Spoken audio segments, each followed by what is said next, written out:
Hello, my name is Stephen Upton and this is a short film about the Hohenzollern Redoubt and Quarry Cemetery.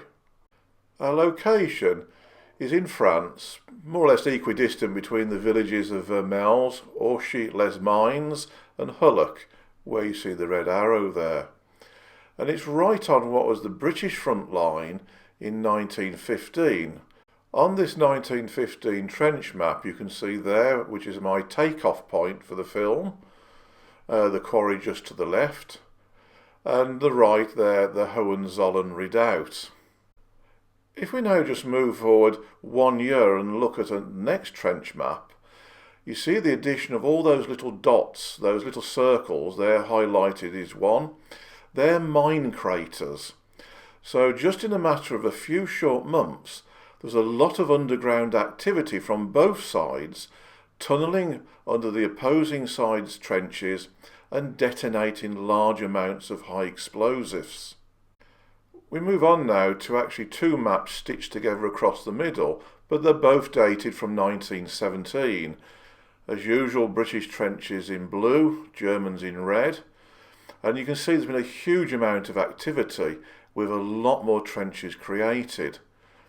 They're just appearing now, an arrow there shows the quarry, which by this point was a cemetery, and then the Hohenzollern Redoubt. Beyond the redoubt you can also see, marked on that map, what is known as the dump. This whole area is a coal mining area, and the dump was in actual fact a slag heap, about 20 foot high. But because the surrounding countryside is so flat, it gave the Germans a commanding observation point. This is now an aerial photograph of the area, probably from 1915, because there are no mine craters. This is a photograph from 1915 and the actual attack on the Hohenzollern Redoubt.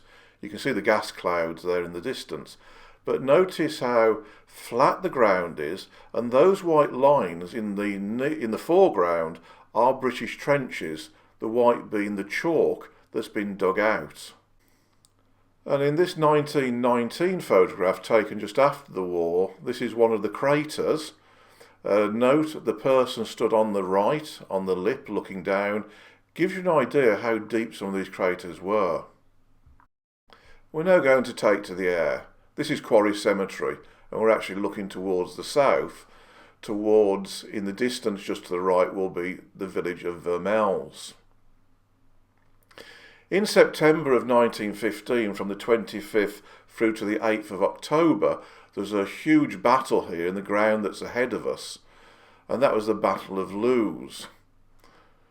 Unfortunately, like many of the battles at the time, they raged backwards and forwards, and very often ending up where they started from, having taken thousands of casualties. Just panning up now in the direction of Vermelles, just where the arrow is, that was a railway line in 1915, but today is a footpath. On the horizon, see the little blip there, the little hump there? That's a slag heap. This is a mining area, coal mining area. That slag heap was behind the British front line, and the two slag heaps there now highlighted were behind the German front line. So the land from here to the horizon was where the two front lines were. Panning round now over the battlefield, see those white marks in the ground? They were mine craters, and no man's land here was absolutely full of them, and we'll have a look at a map shortly. But the Hohenzollern Redoubt now is there, and to the right, directly ahead of us. See, there's the mine craters, or one of the mine craters, and I believe that to be the Hogsback mine crater. Take note of the two high-tension power cable pylons. They straddle more or less where the British front line was. And prior to the attack, which they took place here in October, from the 13th to the 19th of October 1915, with the intention of capturing the Hohenzollern Redoubt, British forward jump-off trenches were only 140 yards this side of the redoubt. The attack was preceded by the usual artillery barrage, and also there was a release of gas. But unfortunately, the wind wasn't really in our favour, and many of British soldiers were gassed by their own gas cloud. Nevertheless, the attack went ahead, and parts of the redoubt were captured, and soldiers managed to get beyond it towards a very prominent place called Fosse 8. Fosse is actually a pit head, coal mine head, and the craziers were slag heaps. But Fosse 8 was a very prominent place, a big slag heap behind the front lines, which the Germans had used to fortify. We're looking directly down now over the part of the Hohenzollern Redoubt. But in 1915, prior to the Battle of Loos, the Germans pushed out in front of their front line, which actually went through Fosse 8, and created this redoubt for virtually all-round defence. So it's a little bit of a salient sticking out, and their front line trenches curved around it from here round to the left. But take a note now again of the white marks in the ground there and to the left of there where craters were.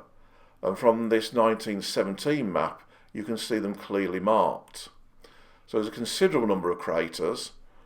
It's a shame, really, it's not a preserved battlefield, because you could dig out the rubble that's been put in after the war. And I read an account that the slag from the slag heap of Fosse 8 was used to fill in these craters. We're looking now over the Loos battlefield towards Loos itself. And highlighted in a moment is St Mary's Advanced Dressing Station Cemetery right there, and that is where Jack Kipling is buried. He was the son of Rudyard Kipling, and in a straight line behind that you would find Hill 70, which the Canadians captured in 1917.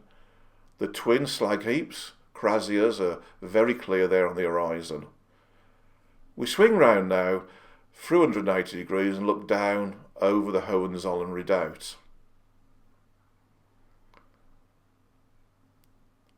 That's a northern part of the redoubt, and that is the Hogsback Crater. And you can see the other craters there, clearly visible from the air. The village there to the right, Hohenzollern Mines, and that point was known as Madagascar Point, or Mad Point. And there was a lot of machine guns there, German machine guns, and unfortunately for the British attacking battalions as they moved from the left of this picture to the right, attacking the Hohenzollern Redoubt, they came under enfilade fire from Mad Point, and that caused huge casualties. The records show something like over 3,000 casualties, literally in the first minutes of the attack, most of it coming from fire from Mad Point. When Mad Point itself came under attack, then fortunately it gave respite for the attacking battalions here. But those blurry splodges are very clear there from the air, and that's where no man's land would be. That electricity pylon would be the British front line, and there you see Quarry Cemetery, which is behind the British front line, and lots of white chalky marks in the ground where there would have been trenches and craters.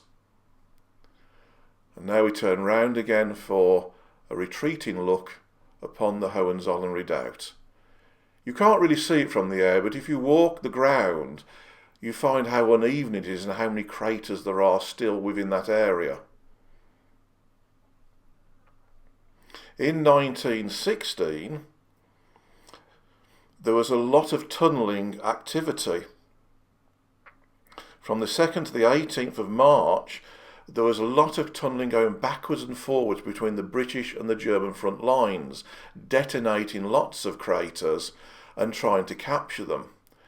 But it was finally decided that, certainly by the British, just to occupy the near lip of the craters. So in effect, the craters became no man's land.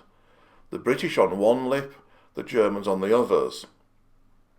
And this situation is not unique to this part of the Western Front. Wherever the ground permitted tunnelling, and wherever the front lines were relatively static, tunnelling took place. So you find there are a lot of craters all over the Western Front, and I have featured them in several other of my films. But now we return to Quarry Cemetery. This was commenced in July of 15 through to June of 1916. However, there are 2 burials from 1917. It contains 130 recognised casualties, but due to its proximity to the front line, it was shelled very heavily during the war, and many of the marker stones actually state that this particular soldier is known to be buried near this spot. I hope you've enjoyed this short film, and please subscribe to my YouTube channel. I dedicate this film to the memory of all those who served, regardless of their nationality. We will remember them.